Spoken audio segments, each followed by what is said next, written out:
Alors dans cet exercice sur Excel, ce qu'on se propose de faire, c'est d'utiliser les formules et la fonction étirer les formules pour construire une table de multiplication. Donc on va faire les tables de multiplication de 1 à 10. Alors pour ça, je vais commencer par écrire les nombres de 1 à 10 dans la première colonne et dans la première ligne. Alors dans la première colonne, je vais commencer ici, dans cette cellule-là, j'écris 1, en dessous, je descends, j'écris 2. Et ensuite, soit je continue et les 8 cases qui sont après, je les écris une par une avec le bon chiffre, ce qui est faisable jusqu'à 10, mais bon, si on voulait faire jusqu'à 200, on n'aurait pas envie.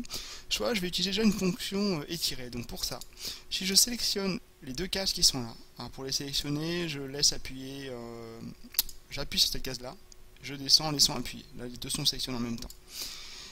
Je vois apparaître en bas à droite de mon rectangle un petit carré. Si je passe le curseur dessus, ici, il devient une croix noire. Quand le curseur est en croix noire, je peux laisser appuyer le clic gauche et étirer. Et quand je fais ça, j'étire là, il a compris que c'est 3, d'ailleurs ça apparaît en même temps, en petit à côté à droite. Et je descends comme ça jusqu'à 10.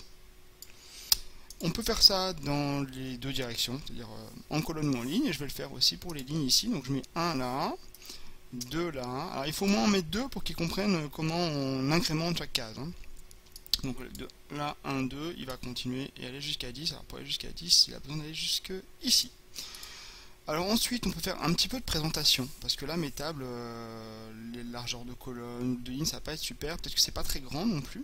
Alors quand on veut agrandir, on peut zoomer comme ça. Je vais régler les largeurs de colonnes. Alors largeur de colonne, là on va mettre peut-être 6, c'est pas mal ici. Ouais, c'est pas mal. Ensuite, on va dans tout mon fichier, je sélectionne tout mon fichier, je vais centrer les chiffres dans chaque case. Donc c'est ici pour centrer en horizontal, on peut centrer aussi en vertical, même si ouais, ça se voit un petit peu quand même. Ensuite, on va mettre un peu de déco, c'est-à-dire qu'on va mettre des bordures ici et là. Alors avec la touche CTRL, je fais la sélection multiple des deux en même temps. Là, je vais mettre des bordures comme ça, par exemple, et je vais mettre un peu de couleur aussi. Donc, par exemple, les chiffres qui me servent à faire les tables, je mets ça en bleu. Et au milieu, là, dans le carré qu'on a là, que je peux mettre en bordure d'ailleurs, dans ce carré-là, je vais mettre les résultats des multiplications. Par exemple, 1 fois 1, on va mettre le résultat ici. Donc, je ne spoil pas la réponse aussi parce que c'est pas facile. 2 fois 5, pareil, 2 fois 5, ça sera ici, etc. Alors, on ne va pas les écrire directement la réponse. On va mettre des formules pour ça. Et on va demander à Excel de faire les multiplications parce qu'on a du mal. Alors, ce qu'on va faire, c'est qu'on va, par exemple pour la première case, ce qu'il faut faire, c'est multiplier la case qui est ici, la case A2, avec la case B1. Donc pour ça, la formule, c'est d'abord je suis dans la case, j'appuie sur la touche égale.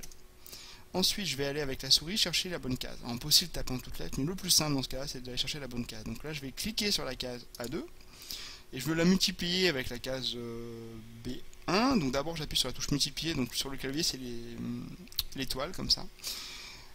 Et maintenant j'appuie sur la touche avec laquelle je veux multiplier. Et cette formule là, si je fais entrer, il calcule la réponse et oh surprise, 1 fois 1 ça fait bien 1. Alors maintenant je voudrais pouvoir étirer cette formule là sur cette colonne qui est ici. Alors d'abord ce qu'il ne faut pas faire, mais on va le faire quand même parce que comme ça vous allez voir pourquoi ça ne marche pas, c'est étirer la formule comme on a fait tout à l'heure. Donc là je peux étirer directement ça, je peux étirer, il me met des valeurs, mais manifestement ça ne doit pas l'air d'être les bonnes valeurs, parce que je pense que 3 fois 1 ça ne doit pas faire 6. Alors qu'est-ce qu'Excel il a fait quand j'ai étiré ma formule?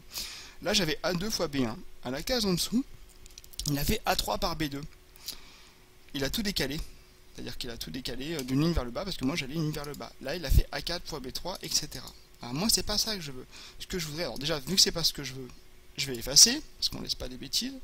Ce que je voudrais, c'est qu'en étirant, dans cette colonne-là, il me garde à chaque fois B1.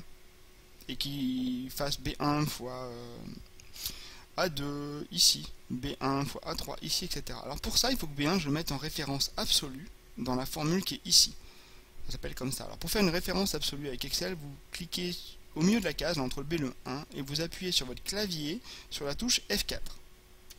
La touche F4 vous fait apparaître des dollars ici. D'ailleurs, si vous écrivez les dollars au bon endroit, ça marche aussi. Ça fait que B1 est en référence absolue. Pour cette case-là, ça ne change rien. 1 fois 1, ça fait toujours 1, mais ça va changer la façon dont s'étire la formule. Si maintenant j'étire la formule ici, il a fait les bonnes... il me met les bonnes valeurs parce que je connais ma table de 1, je le vois tout de suite. Mais si je regarde dans les cases, il me met aussi la bonne formule. Il a gardé toujours B1. Si je défile, là, vous voyez, à chaque fois c'est B1. avec la colonne A, la case de la colonne A qui va bien. Donc si je fais ça pour chacune des cases ici, je vais pouvoir tout étirer. Donc on va faire ça. Je fais cette case-là fois celle-là, c'est raté, fois celle-là, voilà, fois C1, en référence absolue, donc F4. Ok, entrée. Voilà, c'est bon. Et je vais faire ça pour toute la première ligne. Égale cette case-là. Fois cette case-là que je mets D1 en référence absolue, toujours avec la touche F4. Donc normalement, si je vous le montre 10 fois, vous allez vous en rappeler. Alors on va essayer de ne pas aller trop doucement quand même. F4. Ah, j'ai raté mon coup là. E4. Non, c'est pas E4, c'est A2 fois E1. Alors il faut faire attention quand vous êtes en train de faire une formule, ce que je viens de faire, si vous mettez le curseur ailleurs, ça change la formule, donc il faut faire attention. Et en général, même quand vous voyez le résultat qui vous convient, allez vérifier de temps en temps ce qui est écrit dans vos formules. Quand vous êtes dans une case ici, dans la fenêtre qui est ici, vous voyez apparaître la formule. Alors on continue parce que ça vaut le coup, et après normalement je vous promets que pour toutes les cases qui restent là, ça ira plus vite. Alors ça fois ça, F4, hop, égale cette case là fois celle-ci avec la référence absolue, égale cette case là fois celle-ci avec la référence absolue. Allez, il m'en reste 3. Courage, courage.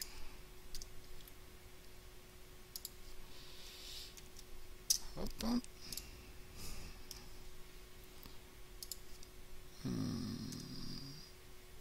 Normalement, on est bon.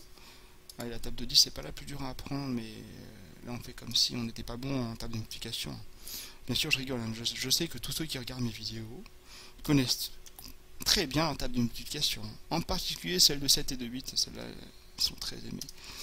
Ok, là on est bon. Normalement, si je vérifie les formules qui sont là, à chaque fois j'ai A2 fois la bonne colonne 1 en référence absolue, ce qui fait que je peux étirer en sélectionnant ici et en descendant. Et ça fonctionne. Alors, une autre façon d'étirer, parce que là ici j'ai un tableau qui a une structure, c'est-à-dire que là ici j'ai une dernière ligne avec des valeurs. Si je fais un double clic sur la croix ici, normalement, ça étire aussi en s'arrêtant au bon endroit. Et on peut aussi étirer 2 colonnes à la fois, avec par exemple un double clic, ou même tout ce qui reste avec un double clic. Et en fait, si on regarde bien, si j'efface tout ça, et que je garde juste les bonnes formules qui sont étirables comme il faut, en sélectionnant la bonne ligne et un double clic ici, j'ai toutes mes tables. Et par exemple, on voit bien le fameux 7 x 8 qui fait 56. Mais celui-là, je suis sûr que vous le saviez. Allez, merci, à la prochaine fois.